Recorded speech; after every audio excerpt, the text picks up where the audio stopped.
Black CEO rejected by security at her company. Minutes later, she shuts down operations. The morning sun cast long shadows across the glass facade of Axton Technologies as Monica Brantley stepped out of her rental car. She had deliberately chosen the modest sedan over the luxury vehicles her assistant had suggested. Today was about blending in, not making statements. At 43, Monica possessed the kind of quiet confidence that came from years of navigating boardrooms where she was often the only black face, the only woman, or both.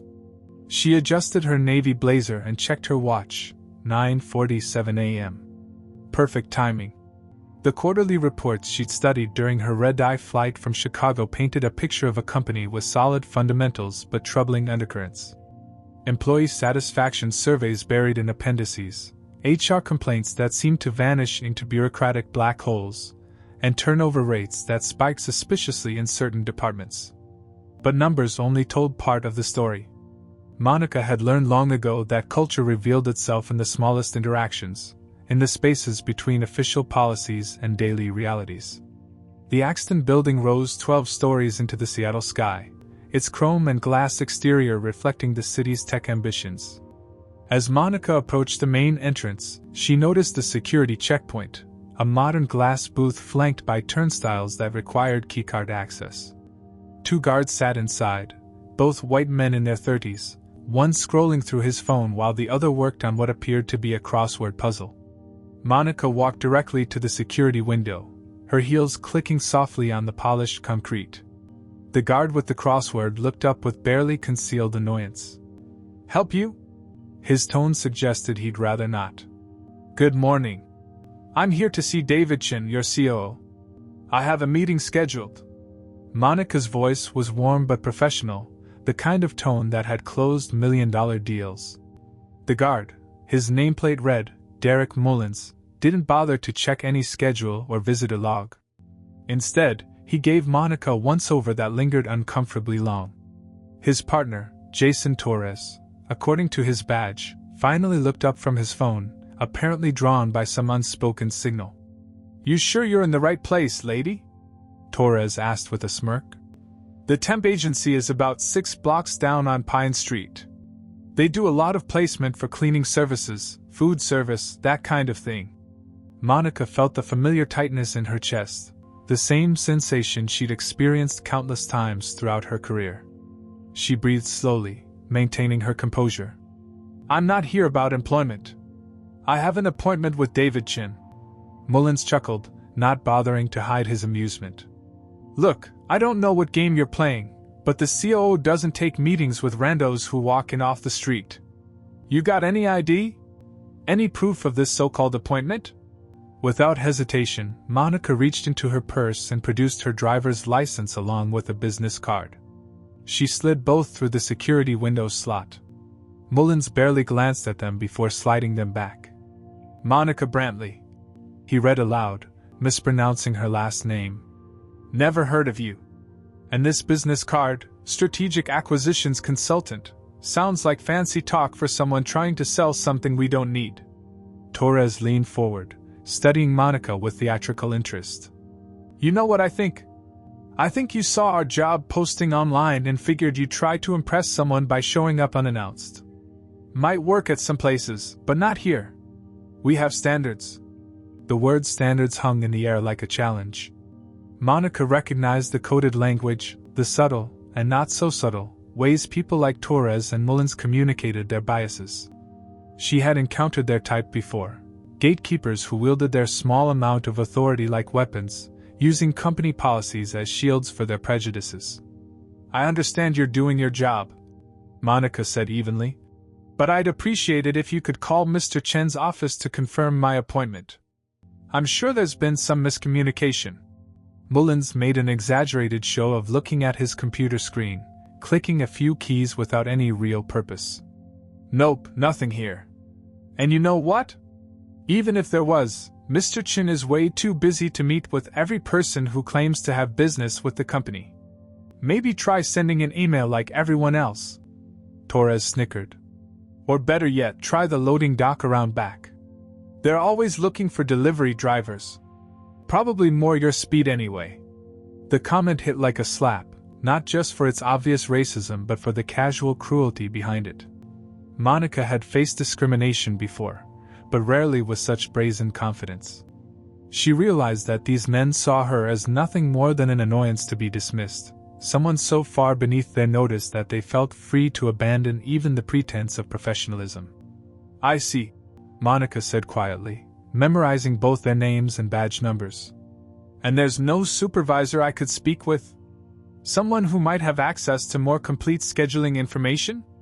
"Lady, I am the supervisor today," Mullins replied, puffing up slightly.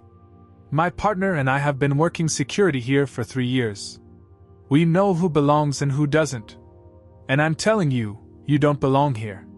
Monica stood silently for a moment, processing not just the words but the entire interaction. Everything about this exchange would be documented, analyzed, and remembered. She had come here hoping to find a company worth investing in, worth transforming. Instead, she had discovered something far more valuable: the truth. "I understand completely," she said finally, her voice carrying a new weight that neither guard seemed to recognize. "Thank you for making your position so clear." As Monica turned to leave, she heard Torres mutter to his partner, "Some people just don't know their place." The automatic doors slid shut behind her with a soft hiss, sealing off the corporate world that had just rejected her so thoroughly. Monica walked slowly back to her rental car, her mind already racing through the implications of what had just occurred. She sat behind the wheel for a moment, not starting the engine, letting the full weight of the situation settle over her. Then she reached for her phone and dialed a number she knew by heart. "Jennifer? It's Monica. Cancel my other meetings for today. We need to accelerate our timeline." She paused, watching the two guards through the glass lobby, still laughing about something. "And call the lawyers. Tell them it's time to execute Plan B." As she drove away from Axton Technologies, Monica Brantley smiled for the first time that morning. Sometimes the most important business decisions were made not in boardrooms, but in moments of unexpected clarity. Today had provided more clarity than she had bargained for. 20 minutes later, Monica sat in the executive suite of the Grand Hyatt Seattle, her laptop open on the mahogany conference table. The room overlooked Elliott Bay, but her attention was fixed on the documents spread before her, legal papers that would reshape the future of Axton Technologies. Papers that bore a signature no one at the company would recognize as belonging to their new owner. Jennifer Walsh, Monica's chief legal counsel, appeared on the laptop screen via a video call, her expression a mixture of concern and anticipation. Behind her, the Chicago skyline glittered in the afternoon sun. "Monica, I've been fielding calls all morning from the Stellar Equities team. How did the initial visit go?" Jennifer's voice carried the careful neutrality of someone who had learned to read between the lines of Monica's strategic decisions. "Exactly as I expected," Monica replied, loosening her blazer. "Actually, worse than I expected. The cultural problems run deeper than our initial assessment indicated." For the past 6 months, Monica had been orchestrating one of the most complex acquisition deals of her career. Through her holding company, Stellar Equities, she had quietly purchased controlling interest in Axton Technologies, a move that had flown completely under the radar of tech industry observers. The beauty of the arrangement was its invisibility: shell companies within shell companies, each transaction carefully structured to avoid triggering disclosure requirements until the final moment. Monica had built her reputation on these shadow acquisitions, swooping in to rescue underperforming companies that others had written off. But Axton was different. This wasn't just about financial returns or market positioning. This was personal. "Tell me about the security incident," Jennifer prompted, her fingers already moving across her keyboard to take notes. Monica recounted the morning's events in precise detail, watching Jennifer's expression grow more serious with each word. When she finished, the silence stretched between them like a held breath. "Jesus, Monica. They actually said that to you? About the loading dock?" "Among other things," Monica confirmed. "But here's what's interesting. They weren't trying to hide their bias. They were comfortable with it.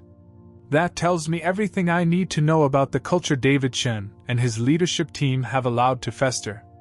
Monica pulled up a file on her laptop labeled Axton Internal Audit Confidential. The document represented months of careful investigation, conducted by private security firms and HR consultants who had infiltrated the company's operations. What they had discovered painted a picture of systematic discrimination that went far beyond two racist security guards. The preliminary findings were concerning enough. Monica continued, scrolling through highlighted sections. 37% turnover rate among employees of color versus 11% for white employees. 6 formal discrimination complaints filed in the past 2 years, all of which were either dismissed or resulted in the complainants leaving the company. And get this, their most recent diversity and inclusion training was outsourced to a firm that's been sued 3 times for racial bias. Jennifer whistled softly. That's a lawsuit waiting to happen. Multiple lawsuits, Monica corrected. But that's not the worst part. Look at this. She shared her screen, revealing a spreadsheet that tracked employee access patterns over the past year. The data showed a clear pattern. Employees with ethnic names were stopped and questioned by security at rates nearly 4 times higher than their white colleagues. The same security team that had just dismissed Monica had been systematically harassing the very people who kept the company running. How did you get this data? Jennifer asked, though her tone suggested she already knew the answer. Let's just say our background investigation was more thorough than Axton's board realized when they agreed to the sale. Monica's smile held no warmth. The beautiful thing about hiding behind holding companies is that it gives you time to really understand what you're buying. The truth was that Monica had been planning this moment for over a year. Axton Technologies had first come to her attention through a former employee, a brilliant black software engineer named Marcus Thompson who had been pushed out after filing a complaint about racial profiling. Marcus had reached out to Monica through mutual connections, hoping she might be interested in investing in his startup. Instead, Monica had become fascinated by his stories about Axton's toxic culture. So what's the play? Jennifer asked, though she was already pulling up legal documents on her own screen. Full restructuring? Selective terminations? Or are we going nuclear? Monica stood and walked to the floor-to-ceiling windows, looking out at the Seattle skyline. Somewhere in that maze of glass and steel, David Chen was probably in a meeting, completely unaware that his company had just been sold out from under him. The security guards were probably still laughing about their encounter with the delivery woman, who had tried to talk her way into the building. We're going to send a message, Monica said finally. Not just to Axton, but to every company that thinks they can hide behind corporate speak while allowing discrimination to flourish. I want full operational suspension within 24 hours. Jennifer's intake of breath was audible through the laptop speakers. Monica, that's unprecedented. You're talking about shutting down a company with over 800 employees. Temporarily, Monica clarified. Long enough to clean house and rebuild from the ground up. I want every employee interviewed, every policy reviewed, every contractor evaluated. And I want those security guards to understand that their actions have consequences. The media attention will be intense, Jennifer warned. Once word gets out that you shut down operations over a discrimination incident, every business reporter in the country will be calling. Monica turned back to face the laptop screen, her expression resolving into the look Jennifer had learned to recognize. The look that meant Monica Brantley had made a decision that would change everything. Good, Monica said simply. It's time the business world learned that there are real consequences for institutional racism. And it's time companies like Axton learned that their gatekeepers don't get to decide who belongs in corporate America. She reached for her phone, speed dialing a number that would set the next phase of her plan in motion. Marcus? It's Monica. Remember when you said you wish someone would hold Axton accountable? Well, your wish is about to come true. 2 hours later, Monica's hotel suite had transformed into a command center. 3 additional laptops hummed on the conference table, each connected to different aspects of Axton's operations. Marcus Thompson sat across from her, his usually composed demeanor crackling with nervous energy. At 31, He possessed the kind of technical brilliance that had made Axton's algorithms sing, until the company's culture had driven him away. "I can't believe you actually bought them," Marcus said, shaking his head as he scrolled through the ownership documents Monica had shared. "When you said you were interested in my Axton stories, I thought you were just being polite." "I never do anything just to be polite," Monica replied, her attention fixed on a live feed from Axton's internal security cameras. Her private investigation firm had legally installed monitoring equipment months ago as part of the due diligence process, equipment that was about to prove invaluable. "Show me what you found in their HR database." Marcus pulled up a series of encrypted files on his laptop, his fingers flying across the keyboard with practiced precision. What appeared on screen made Monica's jaw tighten. Email threads between HR Director Sarah Martinez and various department heads revealed a pattern of deliberate suppression that went far beyond incompetence. "Look at this exchange from last March." Marcus pointed to a highlighted conversation. A black female engineer filed a complaint about being excluded from client meetings. Instead of investigating, Martinez wrote to her supervisor, "We need to manage this situation carefully. Consider reassigning her to less client-facing projects until things cool down." "They buried her," Monica observed, her voice flat with controlled anger. "Made her invisible so she couldn't complain about being excluded. It gets worse." Marcus clicked to another file. "Remember Janet Williams from accounting? The woman who filed the harassment complaint about her supervisor making comments about her hair?" Monica nodded. Janet's case had been mentioned in the preliminary audit. Martinez didn't just dismiss the complaint. She had Janet's computer monitored, her keycard access logged, and then recommended her for performance improvement when she couldn't meet targets while being psychologically harassed. Marcus's voice carried the bitterness of someone who had watched too many colleagues disappear. "Janet lasted 6 more weeks before she quit." Monica stood and began pacing, her mind processing the implications. Each piece of evidence wasn't just documentation of individual incidents. It was proof of a systemic machine designed to protect the status quo by crushing dissent. "Pull up the security footage from this morning," she instructed, moving to stand behind Marcus's chair. The video quality was surprisingly clear. Monica watched herself approach the security desk, watched Mullins and Torres dismiss her with casual cruelty. But it was the audio that proved most damning. The microphones had captured every word, including comments made after she left. "Did you hear what Torres said?" Monica asked, though she had memorized every syllable. Marcus replayed the relevant section, wincing as Torres's voice filled the suite. "Another one thinking she can just walk in here like she owns the place. They never learn their place, do they?" Mullins's response was even worse. "That's what happens when you give these people too much confidence. They start thinking they belong in places like this. These people," Monica repeated quietly. Not even trying to hide it anymore. Her phone buzzed with an incoming call from Jennifer. Monica answered on speaker. "Monica, I've been digging deeper into Axton's financial records. There's something you need to know about their vendor contracts." "What did you find?" "They've been systematically excluding minority-owned businesses from their supplier network. In the past 3 years, less than 2% of their procurement budget went to companies owned by people of color, despite Seattle's robust diversity requirements for city contracts." Marcus looked up sharply. "That explains why they lost the municipal software contract last year.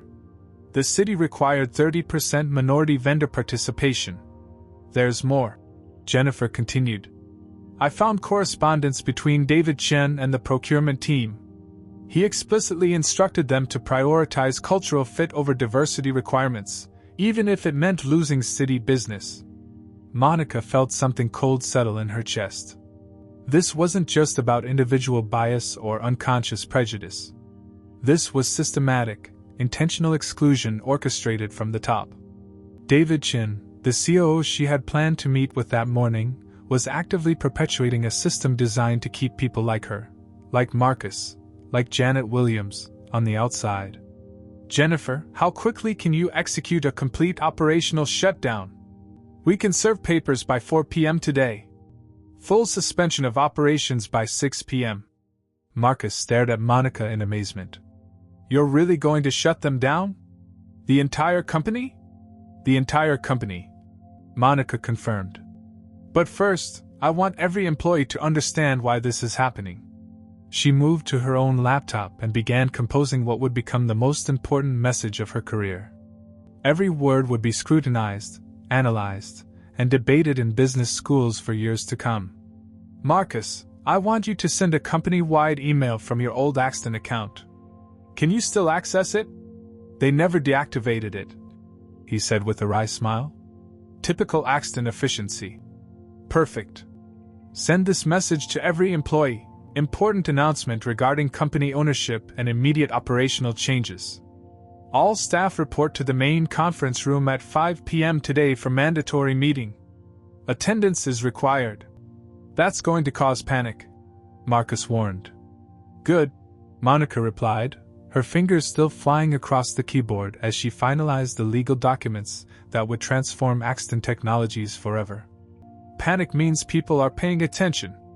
Outside her hotel window, the Seattle afternoon was giving way to evening. Somewhere across the city, 800 Axton employees were about to discover that their world had changed completely. And 2 security guards who thought they controlled who belonged in corporate America were about to learn that sometimes the person you dismiss at the door is the one who holds all the keys.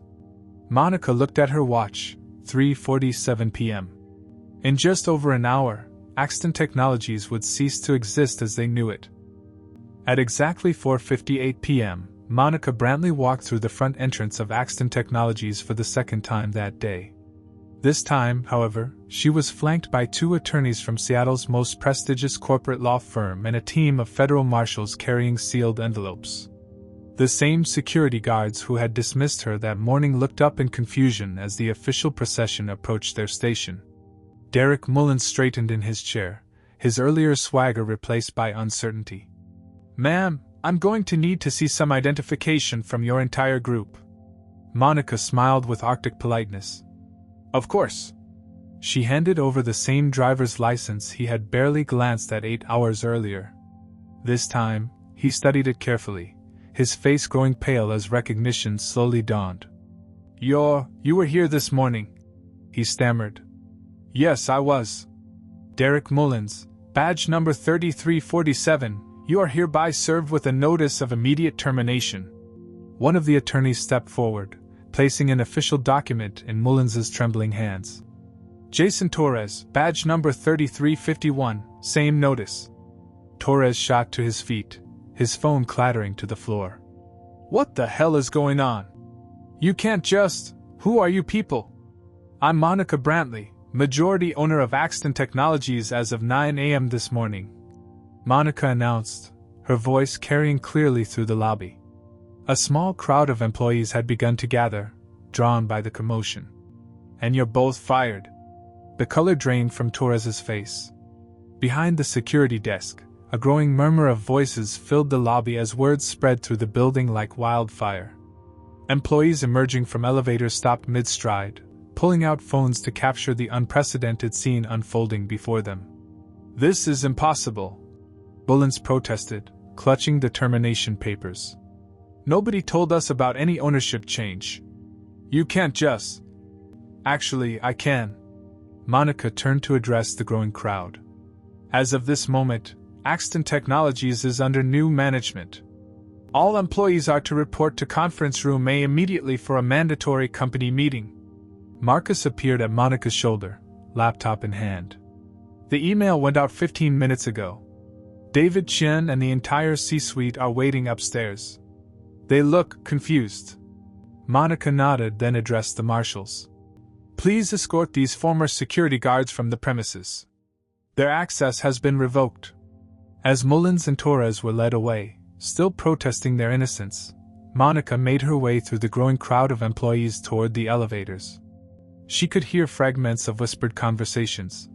"Did she say owner? Who is she? I thought we were a private company." The elevator ride to the 12th floor felt endless. When the doors opened, Monica stepped into a scene of barely controlled chaos. The executive floor buzzed with activity as assistants scurried between offices, phones rang constantly, and voices carried heated conversations behind closed doors. David Chen emerged from the corner office, his usually immaculate appearance disheveled. At 45, he had the look of a man who had built his career on predictability, and was now facing something entirely unprecedented. "Ms. Brantley, I presume?"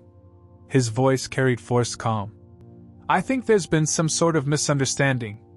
I wasn't aware we had any ownership changes pending." "No misunderstanding, David. Perhaps we should discuss this in the conference room with your team." Conference room A could hold 300 people, but it felt smaller with 800 employees packed inside. Monica surveyed the sea of faces: engineers, accountants, marketers, custodial staff, all united in their bewilderment. She spotted several faces she recognized from the HR files Marcus had shown her, survivors of the company's toxic culture who had somehow endured what others could not. David Chen stood at the front of the room, microphone in hand, looking like a man facing his own execution. I'd like to introduce Monica Brantley, who apparently has some sort of announcement to make." Monica took the microphone, her presence commanding immediate silence. "Good evening, everyone. I know you're confused, so let me be direct. As of this morning, I am the majority owner of this company through my holding firm, Stellar Equities. This acquisition was completed legally and properly, though it was not announced until now." A ripple of shock moved through the crowd. Someone called out, "Why the secrecy?" "Because I wanted to see who you really are," Monica replied. "I wanted to understand the culture of this company without the performance that typically accompanies executive visits." She gestured to the large screen behind her, where Marcus had queued up the security footage from that morning. "What I discovered was deeply troubling." The video began to play, showing Monica's interaction with the security guards in crystal clear detail. The room fell completely silent as they watched her professional demeanor meet the guards' casual racism. When Torres's voice filled the speakers with his comment about people like her, several employees gasped audibly. "This morning, I was dismissed, mocked, and told I didn't belong here," Monica continued as the video ended. "But this incident was simply the symptom of a much larger disease." David Chen's face had gone ashen. Around the room, employees shifted uncomfortably, some looking ashamed, others angry, many simply stunned. "Effective immediately, Axton Technologies is suspending all operations pending a complete review of company culture, policies, and practices. Every employee will be interviewed. Every policy will be examined. Every complaint that was buried will be investigated." The room erupted in voices, questions, protests, concerns about paychecks and families. Monica raised her hand for silence. "You will all be paid during this suspension. But understand this, when we reopen, it will be as a different company with different values. Those who cannot embrace that change will find opportunities elsewhere." As Monica left the podium, she could feel the weight of 800 pairs of eyes following her. In the span of one day, she had gone from being rejected at the front door to owning the entire building. But the real work was just beginning. By 7 a.m. the next morning, Monica's phone had logged 43 missed calls from reporters, business analysts, and venture capitalists. The story had exploded across social media overnight, with hashtag Axton Shutdown trending nationally and the security footage viewed over 2 million times. Monica sat in her hotel suite, sipping coffee and watching CNN's coverage of what they were calling the most dramatic corporate takeover in recent memory. "We're joined now by tech industry analyst Robert Kim," the anchor was saying. "Robert, have you ever seen anything like this before?" Kim, appearing via satellite from San Francisco, shook his head gravely. "Never, Sarah. Corporate acquisitions happen quietly, behind closed doors. For a new owner to immediately shut down operations and publicly expose discrimination, it's unprecedented. Monica Brantley has essentially weaponized transparency." Monica's assistant knocked and entered, carrying a stack of newspapers. "Every major paper has picked up the story," she reported. "The Seattle Times is running a full investigation into Axton's employment practices. The Wall Street Journal wants an exclusive interview. And there's something else. Your phone has been ringing non-stop with calls from other companies asking for your help. Before Monica could respond, her secure line buzzed. Jennifer Walsh appeared on screen, looking exhausted but energized. Monica, you need to see this. The Department of Labor just announced they're opening an investigation into Axton's hiring practices. The Seattle City Attorney's Office is reviewing their municipal contracts. And 3 more former employees have come forward with discrimination complaints. How is David Chen handling the pressure? Not well. His attorney called my office twice last night trying to negotiate some kind of settlement. He's claiming you orchestrated this whole thing to damage the company's reputation. Monica laughed dryly. I didn't need to orchestrate anything. I just held up a mirror. At 10 a.m., Monica stood before a packed press conference in the Grand Hyatt's ballroom. Cameras from major networks lined the back wall, and reporters filled every seat. She had chosen to wear the same navy blazer from the day before, a deliberate visual reminder of the woman who had been dismissed at Axton's front door. Yesterday morning, I attempted to visit a company I had just acquired. Monica began, her voice steady despite the intensity of the media attention. I was turned away by security guards who made assumptions about who I was based solely on my appearance. She clicked a remote, and the now famous security footage appeared on screens throughout the room. Even though most of the reporters had already seen it, the impact remained visceral. When Torres's voice filled the ballroom with his comment about people knowing their place, several journalists visibly winced. But this isn't really about 2 security guards, Monica continued. This is about a culture of exclusion that permeates corporate America like a virus. What happened to me happens to countless people every day. They're just not in a position to do anything about it. A reporter from the Washington Post raised her hand. Ms. Brantley, critics are saying you've destroyed 800 jobs over a personal slight. How do you respond? I've temporarily suspended operations to save 800 jobs, Monica corrected. The employees at Axton aren't the problem, the system is the problem. When we reopen, those jobs will still exist, but they'll exist in an environment where everyone is valued and respected. The questions came rapidly, about her acquisition strategy, her plans for the company, her broader message to corporate America. But it was a question from a young black reporter from BuzzFeed that cut to the heart of the matter. Ms. Brantley, there are dozens of companies with similar problems. Why Axton? What made this personal for you? Monica paused, considering her answer carefully.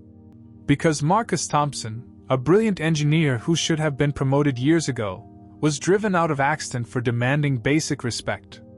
Because Janet Williams from accounting was psychologically tortured until she quit rather than fight a system designed to break her. Because every day, talented people are being turned away from opportunities they deserve. She looked directly into the cameras. This isn't personal. This is business. And businesses that profit from exclusion while preaching inclusion will be held accountable. The press conference continued for another hour, but Monica's message had already reverberated far beyond the hotel ballroom. By noon, #AccountabilityMatters was trending alongside #AxtonShutdown. Companies across the country were quietly reviewing their own security protocols, HR policies, and diversity initiatives. At Axton's headquarters, a steady stream of media trucks had gathered outside the building. Former employees were giving interviews, some defending the company, others sharing their own stories of discrimination. David Chen had barricaded himself in his office, refusing all media requests. But perhaps the most telling response came from an unexpected source. Derek Mullins, the security guard who had dismissed Monica the day before, appeared on a local news program that evening, his lawyer by his side. I was just doing my job, he insisted, his voice defensive. We can't let everyone who walks in off the street have access to the building. There are procedures. The interviewer pressed him about his specific comments to Monica. Mullins shifted uncomfortably. Maybe I could have been more professional, but she didn't look like someone who belonged in a corporate environment. The comment sparked immediate outrage online, with social media users dissecting exactly what Mullins meant by someone who belonged in a corporate environment. His words became a perfect encapsulation of the unconscious bias that Monica was determined to expose and eliminate. As Monica watched the interview from her hotel suite, she realized that Mullins had just provided the most powerful argument for her actions. He still didn't understand what he had done wrong, and that was exactly the problem she intended to solve. 3 weeks later, Monica stood in the lobby of what had once been Axton Technologies, now rebranded as Nexus Innovation Labs. The space had been completely transformed. Gone were the imposing security barriers and sterile corporate aesthetics. In their place, an open, welcoming environment featured local artists' work celebrating Seattle's diversity, and a reception desk staffed by people who understood that their job was to welcome visitors, not intimidate them. "Ms. Brantley, your 2 p.m. appointment is here," announced Keisha Rodriguez, the new head of security operations. Unlike her predecessors, Keisha held a master's degree in conflict resolution and had spent 5 years working with community organizations on bias training. Her team consisted of former social workers, retired teachers, and community advocates, people who understood that security meant creating safety for everyone, not just protecting corporate interests. Monica's first appointment was with Janet Williams, the former accounting employee who had been driven out after filing harassment complaints. Janet looked nervous as she entered Monica's office, her hands fidgeting with her resume folder. "Thank you for coming, Janet. I know this must feel strange, returning to a place that treated you so poorly." Janet glanced around the transformed space, taking in the natural lighting, collaborative workspaces, and prominently displayed diversity commitment statement. "It doesn't even feel like the same building.